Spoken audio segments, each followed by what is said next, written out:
football. It's personal between me and you, and I'm going to do you some serious harm, you big stiff idiot. The untouchable True School Sports Empire proudly presents something the boxing game's been missing. Hey, what's going on? It's your boy BT, and I came here to talk some boxing with the thousands of True School Sports subscribers. All right, so it's been a very difficult week for your boy BT personally. You know, one of my biggest supporters on earth, my main man Charlie. He passed away this week, so I haven't been able to pump out as much content as I've wanted to. I've been going to the hospital I went to the hospital 4 times in 3 days, so there's a lot I got to catch up on. But let's get it going, man.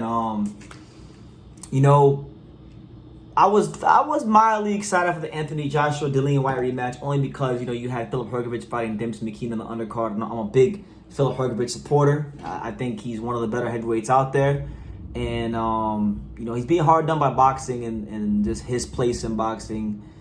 Some politics, and maybe even a bit of his promoters willing to invest what they need to invest to really push him forward. That's my take, right? But now, Dillian Whyte, again, for the 3rd time in his career, has tested positive for a banned substance, like he did in his 9th pro fight, like he did in the lead-up to Oscar Rivas, and now in the lead-up to the Anthony Joshua fight, he's tested positive for another banned substance. So the fight is off. Anthony Joshua, 1 week out from the fight, is left without an opponent, and the boxing world is wondering when AJ fights next, which is supposed to be next weekend. Is there anybody that's credible enough to step in on short notice and fight him? Now, we've heard all kinds of crazy things. Like I saw a report that apparently an offer from Matchroom Boxing has been made to Hasim Rahman Jr., and if that's the case, then what a shambolic choice of an opponent, because Hasim Rahman Jr., last we saw of him, he was getting beat the fuck up by Greg Hardy Jr. on a Misfits boxing card. That's just not a credible opponent for Anthony Joshua caliber heavyweight, and that's just the truth, right? So Eddie Hearn has come out and said that that's bogus, that's not true, to not believe it. But Eddie Hearn has been known to bend the truth here and there, to put it lightly. So I'm making this video just to say this and speak my piece, because the way I see it is this. Anthony Joshua, there's a lot of talk about him fighting Deontay Wilder later this year, or in his next fight in Saudi against Deontay Wilder. That's obviously a big fight that's been talked about for more than half a decade. And it's a fight I still want to see. I feel like it's a great fight for the sport of boxing. But at the same time, there's a lot of questions about where Anthony Joshua is at. I didn't have any problem with how he looked against Jermaine Franklin. I like the way he boxed against Jermaine Franklin, quite frankly. But a lot of people were hypercritical of that performance, or lack thereof, when Anthony Joshua fought Jermaine Franklin. So there's still questions about him. What does he have left in the tank? Now, Franklin was an okay first fight to have a new coach in Derek James. But I feel like they got the perfect matchup right there, right on the undercard. And for those that don't know, and for those that do know, Filip Hrgovic, he was supposed to fight on the Anthony Joshua undercard against the southpaw Australian Dempsey McKean. I feel like the fight that needs to happen in place of Dillian Whyte versus Anthony Joshua is Anthony Joshua versus Filip Hrgovic, because Hrgovic is 2 steps up from Jermaine Franklin. The perception is that he's not quite on the level of a Wilder, or even Usyk or any of those guys, because of his last performance. The last time we saw him in the ring, around this time last year against Zhang Zhilei, many people felt that he got a get decision and he lost the fight. Now, I didn't think that. I thought he bossed the second half of the fight, and he did enough to win a very, very razor-thin close fight on his worst night he's ever had in a professional boxing ring against Zhang Zhilei. And I actually think that performance is getting very underrated, right? And people don't give him the credit he deserves for that performance because of what he was going through before the fight, with his father dying, a new trainer, a determined Zhang Zhilei that nobody else wanted to fight, by the way. He's another guy that nobody wanted to fight at that time. So another high-risk, low-reward guy.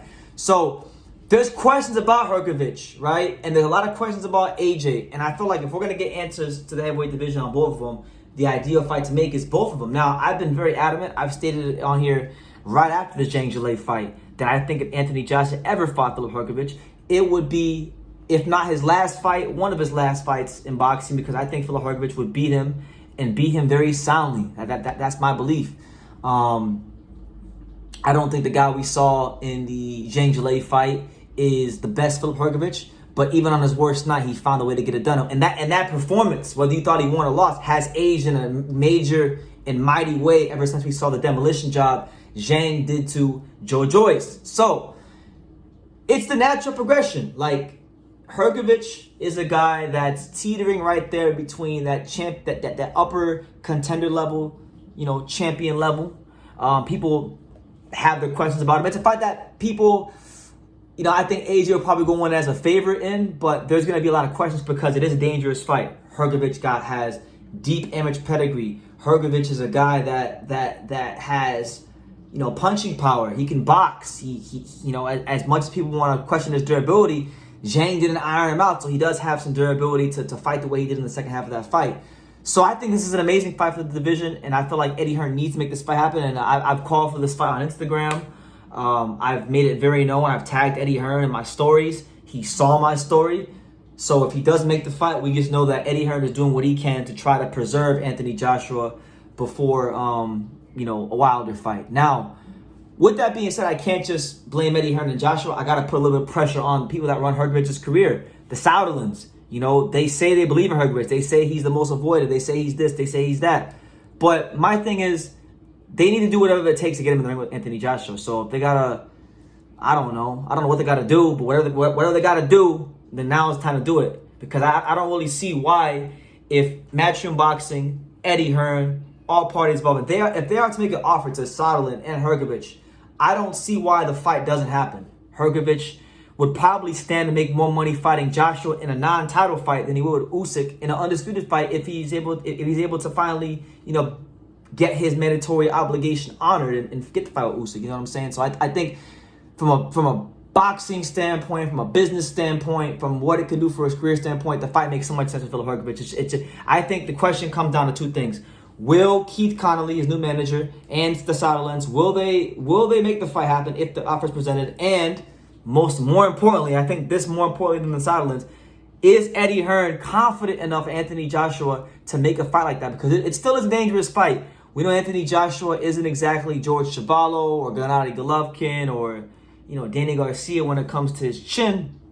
We know that he gets hit the right way, he can go night-night. But I think there could be some advantages in hand speed and maybe athleticism. So, why not? It's a great. I think it's one of the better fights to be made in the division.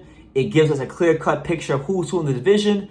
It'll let us know how much Anthony Joshua has left in the tank, and it'll let us know more about Hrgovic and give us more insight into that Zhang performance. Was the Zhang performance an aberration? Was that just a bad night at the office where he barely grinded it out, or is that who he is? I think a Joshua fight answers those questions for us, and it gives him a chance to perform on the big stage and see what he can do. So, this is my plea. I know I'm just a kid with a flamingo poster in his background. I'm just a kid from Dania. I'm just a little old true school sports, right? But I'm going to use my little voice, my little platform to make my plea. Eddie Hearn, Matchroom Boxing, the powers that be. If you're going to save this card next week, I feel like, the Hrgovic fight is the route to go. And if Anthony Joshua beats Hrgovic, then all of a sudden he's IBF mandatory and he can get a fight for the belts and things like that. But then if he can't, right, if Hrgovic wins the fight, right, Eddie has a co-promotional deal with Hrgovic. I believe he probably has some options to Hrgovic.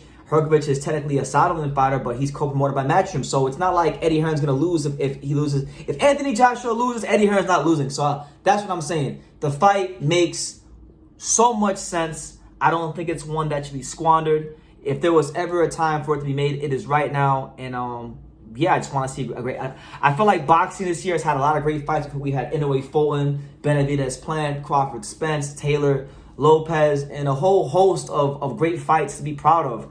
But what this year has lacked more than any other year, I feel, is top level heavyweight fights, and this to me would definitely qualify as a top level heavyweight fight. So that's my plea. That's my perspective on the matter. Hopefully he's not trying to fight Hasim Rahman Jr. or like Derek Chisora, because those would just be shambolic, piss poor matchups that the heavyweight division doesn't need. The heavyweight division's already in a bad state with Tyson Fury fighting these MMA fighters. We don't need anything like that. So make it out what you will.